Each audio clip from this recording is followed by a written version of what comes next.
नमस्कार दोस्तों, आपका स्वागत है हमारे चैनल पर। आज के इस वीडियो में हम लोग कुछ सवालों को बनाएंगे। ठीक है, यहाँ पर पहला नंबर का प्रश्न है, यदि 8 पर पावर x जोड़ 1 बराबर 64 हो तो हमें इसमें 3 पर पावर 2x जोड़ 1 का मान हमें निकालना है। ठीक है, तो यहाँ पर वैल्यू जो दिया गया है वो है 8 पर पावर x जोड़ 1 बराबर 64। ठीक है, तो सबसे पहले जो दिया गया इसे हम लिखेंगे यहाँ पर। ठीक है, क्या लिखेंगे? 8 पर पावर x जोड़ 1 बराबर जो है वो कितनी है? 64 है।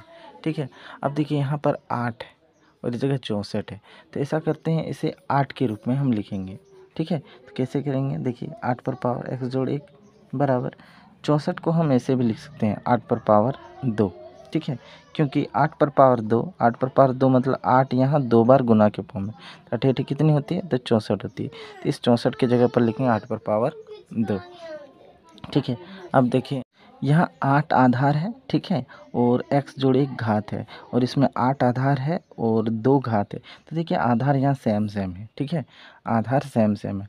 जब आधार सेम सेम हो तो घात भी बराबर होती है, पावर भी बराबर होती है। तो क्या हो जाएगी कि x जोड़ 1 बराबर क्या कितनी होगी? तो 2 होगी। ठीक है, अब देखिए x जोड़ 1 को जब बराबर के दूसरे लाएंगे तो ये घटा 1 हो जाएगी। ठीक है, तो x बराबर 2 में 1 घटाने पर कितना मान आएगा? तो 1 मान आएगा। तो इस तरह से एक मान x का वैल्यू निकल गया है। ठीक है, हमें किसका मान निकालना है? 3 पर पावर 2 x जोड़ 1 का।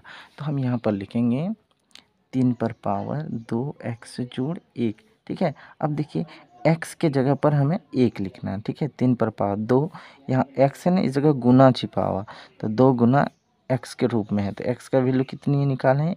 1 लिखेंगे, जोड़ फिर 1 है। ठीक है, देखिए 3 पर पावर 2 एकम 2 जोड़ 1, मतलब यहाँ 3 पर पावर 2 जोड़ 1 कितनी आ जाती है? 3 आ जाती है, मतलब 3 पर पावर 3। ये जो 3 पर पावर 3 है ना, ये 3 बार गुना के फॉर्म में, 3 गुना 3 गुना 3। ठीक है, अब इनका हम गुना कर देंगे, 3 तिया 9, 9 तिया 27। ठीक है, तो इस तरह से देखिए 3 पर पावर 2 x जोड़ 1 का जो हमारा मान जो आया वो कितना आया? 27। तो ये इसका आंसर हो गया। ठीक है, चलिए अब नेक्स्ट सवाल को बनाते हैं। यहाँ पर अगला प्रश्न है, यदि रूट अंडर 3 पर पावर n बराबर 81 हो तो n बराबर प्रश्नवाचक। तो इसमें हमें n का वैल्यू निकालना है, n का वैल्यू कितनी होगी? ठीक है, तो सबसे पहले हम यहाँ पर उतारेंगे रूट अंडर 3 पर पावर n बराबर 81।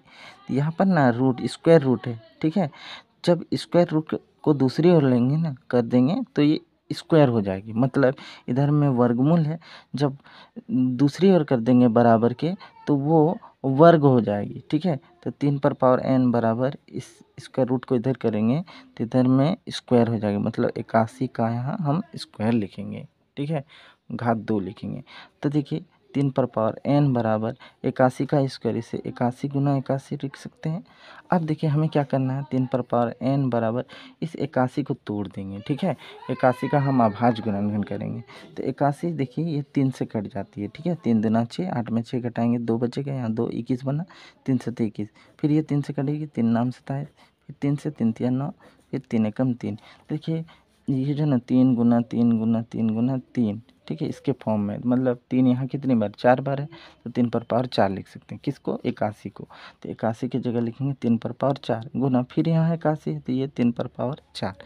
ठीक है, अब देखिए 3 पर पावर n बराबर, यहाँ देखिए आधार सेम सेम है, जब आधार सेम सेम हो और गुना का केस हो तो घात जो है ना ये जुड़ जाती है, तो 3 आधार एक बार लिखेंगे और घात को जोड़ देंगे, ये 4 जोड़ 4। अब देखिए 3 पर पावर n बराबर 3 पर पावर 4 जोड़ 4, ये कितनी होगी? 8। अब यहाँ समझिए, यहाँ आधार सेम सेम है, जब आधार सेम सेम है तो घात भी बराबर होगी, तो n बराबर कितना माना है?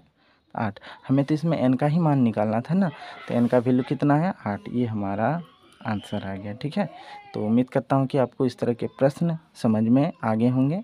ठीक है, तब तक के लिए इतना ही। देखने के लिए धन्यवाद।